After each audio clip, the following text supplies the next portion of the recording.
Breaking news ఈ రోజు ఉదయం 10:30 సీఎం చంద్రబాబు అధ్యక్షతన ఏపీ కేబినెట్ సమావేశం ప్రారంభమైంది.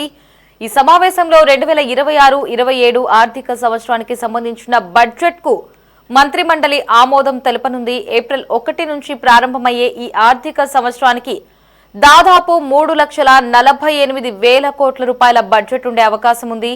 గత ఆర్థిక సంవత్సరం 2025-26లో 3,22,359 కోట్ల రూపాయలతో బడ్జెట్ ను ప్రవేశపెట్టగా ఈసారి సుమారు 10,000 కోట్ల రూపాయల మేర పెంపు ఉండనున్నట్లుగా భావిస్తున్నారు.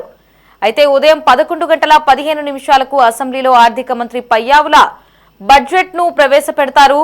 ఇక ఆర్థిక బడ్జెట్ అనంతరం వ్యవసాయ మంత్రి కింజరపు అచ్చెన్నాయుడు అసెంబ్లీలో వ్యవసాయ బడ్జెట్ ను ప్రవేశపెడతారు. ఇక శాసన మండలిలో హోంమంత్రి వంగలపూడి అనిత రాష్ట్ర బడ్జెట్ ను, రెవెన్యూ మంత్రి అనగాని సత్యప్రసాద్ వ్యవసాయ బడ్జెట్ ను ప్రవేశపెడతారు. అనంతరం ఉభయ సభలు వాయిదా పడతాయి.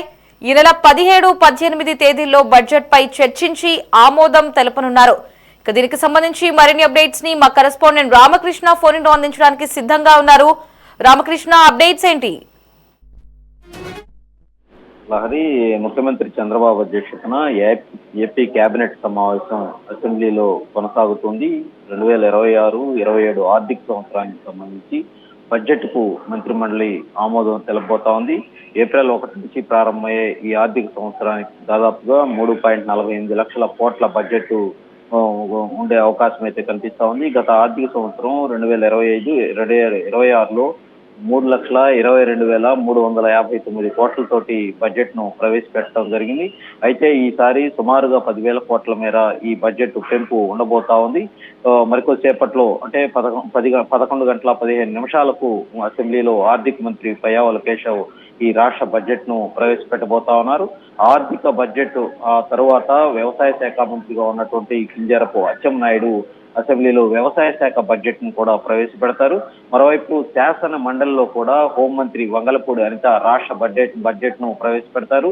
ఇక అలాగే వ్యవసాయ బడ్జెట్ ను రెవెన్యూ మంత్రిగా ఉన్నటువంటి అనగాని సత్యప్రసాద్ శాసన మండలిలో ఈ వ్యవసాయ బడ్జెట్ ను ప్రవేశపెట్టబోతా ఉన్నారు. అనంతరం ఉభయ సభలు కూడా వాయిదా పడతాయి. ఇక తిరిగి 17వ తారీఖున అసెంబ్లీ ప్రారంభమవుతుంది.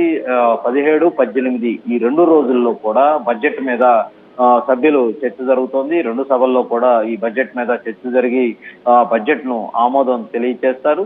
ఇటీవల కేంద్ర బడ్జెట్ లో రాష్ట్రాలకు వచ్చే రెవెన్యూ లోటు నిధులను పూర్తిగా నిలిపివేయడంతో రాష్ట్రానికి ఏడాదికి సుమారుగా 10,000 కోట్ల మేర నష్టం వాటిల్లే పరిస్థితి ఏర్పడింది.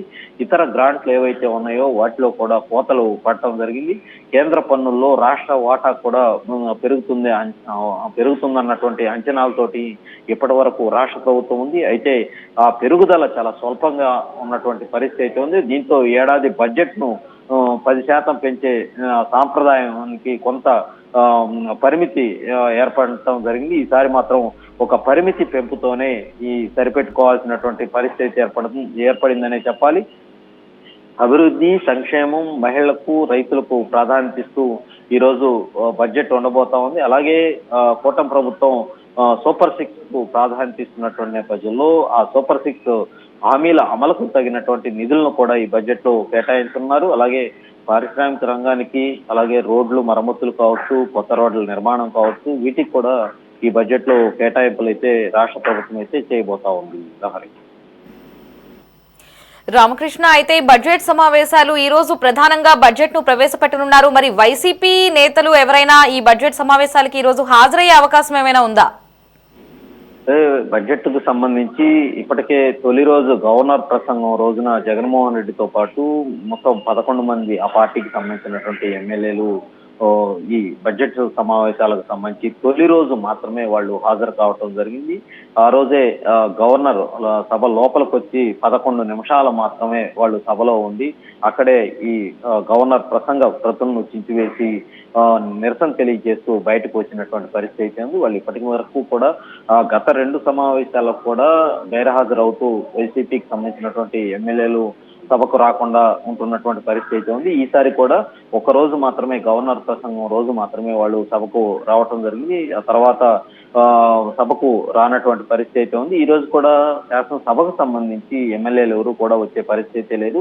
ఇక మండలిలో మాత్రం వైసీపీకి సంబంధించినటువంటి శాసన మండలి సభ్యులంతా కూడా తొలి నుంచి కూడా సమావేశాలు ఎప్పుడు జరిగినా వాళ్ళు శాసన మండలి సభ్యులంతా కూడా హాజరవుతూనే ఉన్నారు. యథావిధిగా ఇవాళ శాసన మండలిలో బడ్జెట్ ప్రవేశపెట్టే సమయంలో కూడా వాళ్ళు కూడా శాసన మండలికి హాజరవుతారు. ఒక్క శాసన సభలో మాత్రమే ఎమ్మెల్యేలు మాత్రమే ఈ సమావేశాలకైతే గైరహాజరవుతున్నటువంటి పరిస్థితి అయితే ఉంది. అయితే రామకృష్ణ, ఇక నుంచి శాసన సభలో ఏదైతే ఉందో వీళ్ళు హాజరు పత్రికని కూడా ఇక నుంచి డిజిటలైజ్ చేశారు. పేపర్ మీద కాకుండా డిజిటల్ విధానంలోనే వీరయ్యే హాజరు పట్టికను ఇవ్వాల్సినట్టుగా కూడా ఇప్పటికే ప్రకటించారు. మరి అది ఇప్పటికీ కొనసాగుతుందా?